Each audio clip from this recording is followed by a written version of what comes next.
Hello. I'm realising in lockdown that there are a number of competing stresses that drive me and my behaviours. Two of them at the moment are firstly my need to fulfil my calling as a shepherd of the flock, to provide guidance, to be an example, whatever that means, to help the people I care about through the pressures of living in circumstances that we've never been prepared for. The second is the awareness that I need to defend against using any of this as catharsis, to avoid working out my own neuroses and hang-ups through public ministry. And at the moment, that's causing me an inner conflict, because believe it or not, I don't always have my act together. I don't always know the answers. Sometimes I get up aware that I need to record one of these videos and feel that there is just no creativity left, and all I want to do is go back to bed. But I think that's okay. I think that sometimes all that is required of us is to be real before God and to realise that that is enough. So I'm going to take the pressure off myself to provide you with some deep spiritual truth or creative insight this morning by telling you one of my favourite stories. It's called The Ashram Cat. It's such a favourite that it regularly creeps into my sermons, so apologies if you've heard it recently. The original story, well, original as far as I'm aware, is by Jesuit priest and psychotherapist Anthony de Mello. He's a great storyteller and well worth looking up. Anyway, his story of the Ashram Cat tells of a guru, a holy man, who lived and taught in an ashram, an Eastern holy community.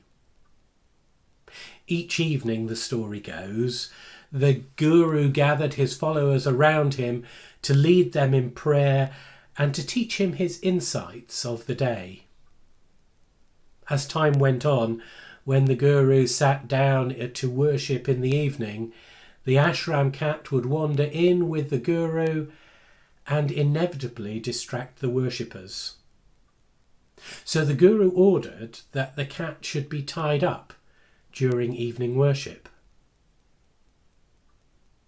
After the guru died, the cat continued to be tied up during evening worship, and when the cat died, another cat was brought to the ashram so that it could be duly tied up during evening worship. Centuries later, learned treatises were written by the guru's disciples on the religious and liturgical significance of tying up a cat while evening worship is being performed. It's a funny story about how the stuff that we do for practical and prosaic reasons develops into habits, which become behaviours, which go on to become beliefs and doctrines, and before we know it, a random prosaic act has become a reason for being. But sometimes, as I tell or read the story, I wish that it had involved the guru picking up the cat and stroking it whilst he prayed and taught. You see, weird thoughts like this often inhabit the cloudy, confused spaces at the back of my mind while I continue to try to make sense of who we are as the gathered people of God. Well, I definitely wasn't thinking about this story when the family gathered for prayer on Bank Holiday Monday evening. We began to play the music, and we lit our candle, and we were ready to join in with the words when I heard the unmistakable sound of Cottontail Rabbit hopping into my study, and I instinctively leant over and began to stroke his head as I usually do when he hops in to see me during the day. And at that moment, Anthony de Mello's story of the ashram cat popped into my thoughts, and immediately I didn't tie Cottontail up, but I stopped stroking his head, probably because I thought that I should be concentrating on my prayers. And as I stopped, Louise leant over and began to rub his head, and we looked at each other, and the moment of prayer was lost. Or was it? Having thought about it, I had swapped a moment of dutiful concentration for a moment of love.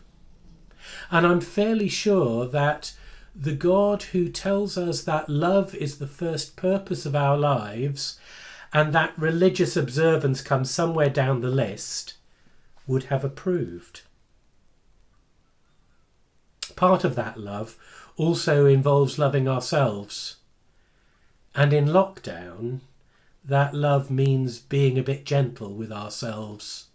To be with God, yes, but without unrealistic expectations. Just to be is enough. So if you'll excuse me, I need to go now and stroke a rabbit.